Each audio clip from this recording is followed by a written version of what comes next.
नमस्कार मित्रांनो, मी अमोल जाधव. स्वागत आहे तुमचे CSC मराठी या यूट्यूब चॅनलवरती. मित्रांनो, आजच्या या व्हिडिओमध्ये आपण RTEमधील जे वेटिंग लिस्टमधील विद्यार्थी आहेत त्यांचं सिलेक्शन कसं होतं हे आपण थोडक्यामध्ये जाणून घेणार आहे. त्यापूर्वी तुम्ही चॅनलवरती जर पहिल्यांदा आला असाल तर चॅनलला सबस्क्राईब करून नोटिफिकेशन बेल ऑन करून ठेवा. चला तर व्हिडिओ सुरू करूया.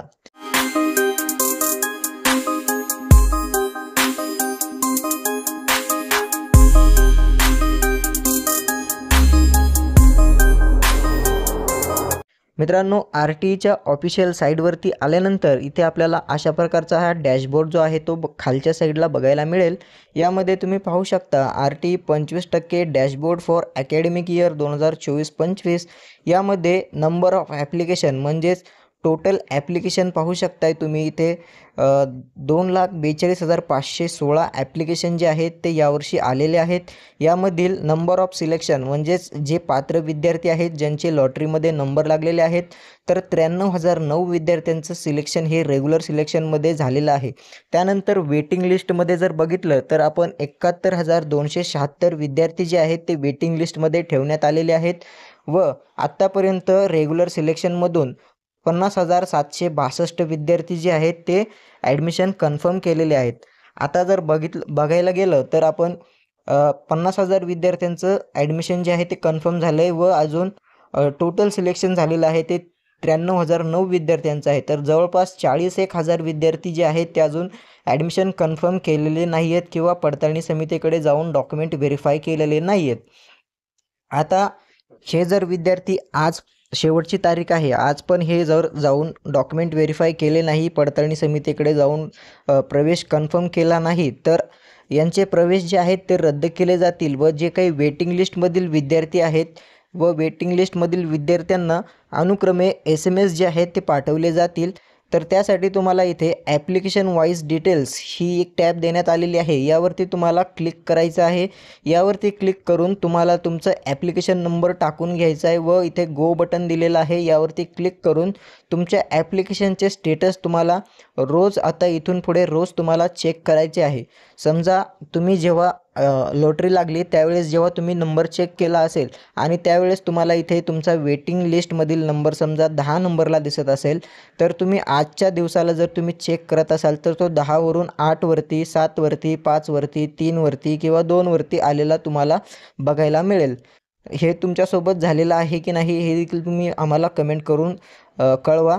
म्हणजेच वेटिंग लिस्टमधील विद्यार्थ्यांचे ॲडमिशन कन्फर्म होण्याचे चान्सेस किती राहतात हे देखील बाकीच्या पालकांना देखील याच्यावरनं एक आयडिया लागेल.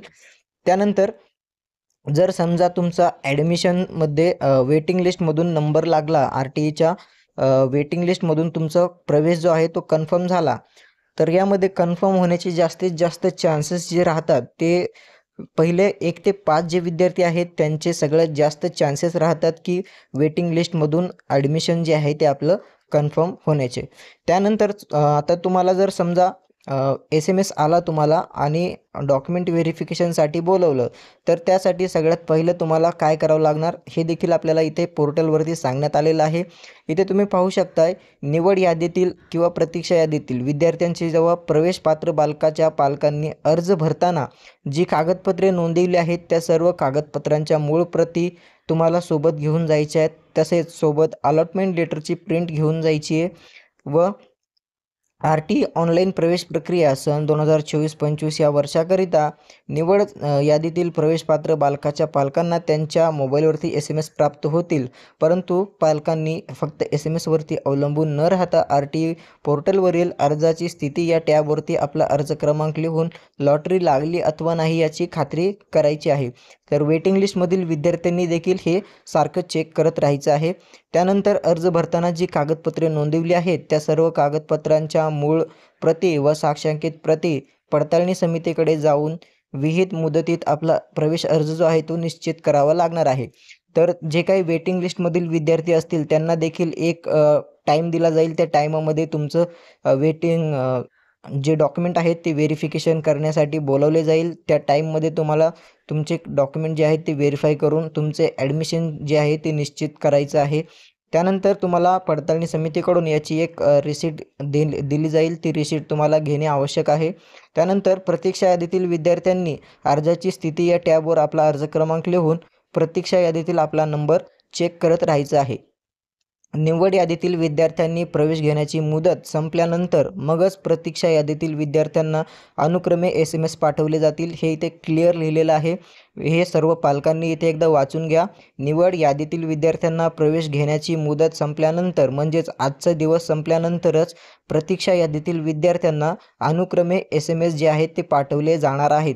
तर उद्यापासून आपल्याला SMS यायला सुरुवात होईल किंवा 1-2 दिवस मागे पुढे होतील. तर आता इथून पुढे वेटिंग लिस्टमधील विद्यार्थ्यांना प्रवेश देण्यास सुरुवात ही केली जाणार आहे. तर आपण इथे टोटल पाहू शकताय स्टेट समरी टोटल सिलेक्शन 93,009 विद्यार्थ्यांचं झालं होतं व टोटल वेटिंग लिस्ट जी आहे ते 71,276 विद्यार्थी जे आहेत ते वेटिंग लिस्टमध्ये आहेत.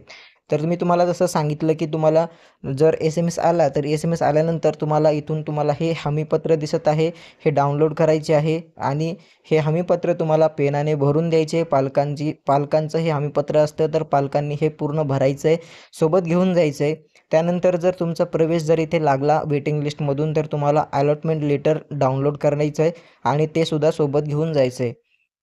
सोबत जाताना तुम्हाला आवश्यक कागदपत्रे कोणती न्यायची तर इथे रिक्वायर्ड डॉक्युमेंट यावरती तुम्हाला एकदा क्लिक करून घ्यायचं आहे.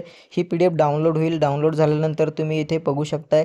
यामध्ये तुम्हाला कागदपत्रे कोणकोणती लागतात ते देखील सांगण्यात आलेलं आहे.